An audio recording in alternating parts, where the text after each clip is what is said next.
ஒரு சிங்கம் எப்போ எதுலயும் பெக்யூலியர் தான்.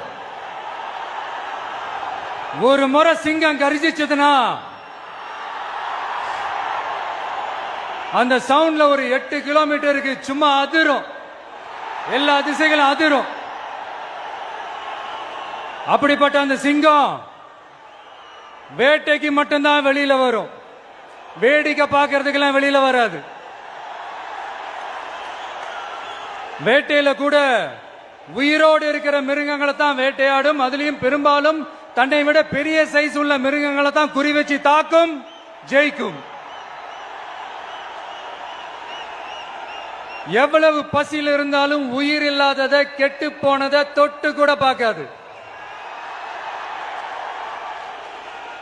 அப்படிப்பட்ட அந்த சிங்கம் அவ்வளவு ஈஸியா எதையும் தொடாது, தொட்டா விடாது.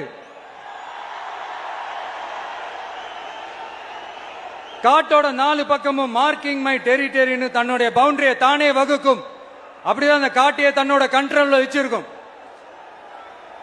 சிங்கத்துக்கு கூட்டத்தோட இருக்கிறதுக்கும் தெரியும், தனியா இருக்கிறதுக்கும் தெரியும். அப்படியே தனியா வரணும்னு நினைச்சாலும் அஞ்சாம அலட்டிக்காம சும்மா கெத்தா தனியா வந்து அத்தனை பேருக்கும் தண்ணி காட்டும். எப்போ எதிலையும் தன்னோட தனித்தன்மையை இழக்கவே இழக்காது. Yes, lion is always a lion.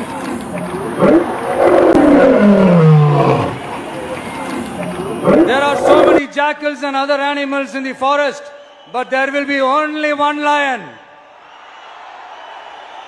And even if it is single, it will be the king of jungle. It is not only a description but also a clear declaration. சிங்கத்தை பத்தி பேசிட்டு நம்ம சிங்க குட்டிகளையும் சிங்க பெண்களையும் பத்தி நம்ம பேசாம இருக்க முடியுமா?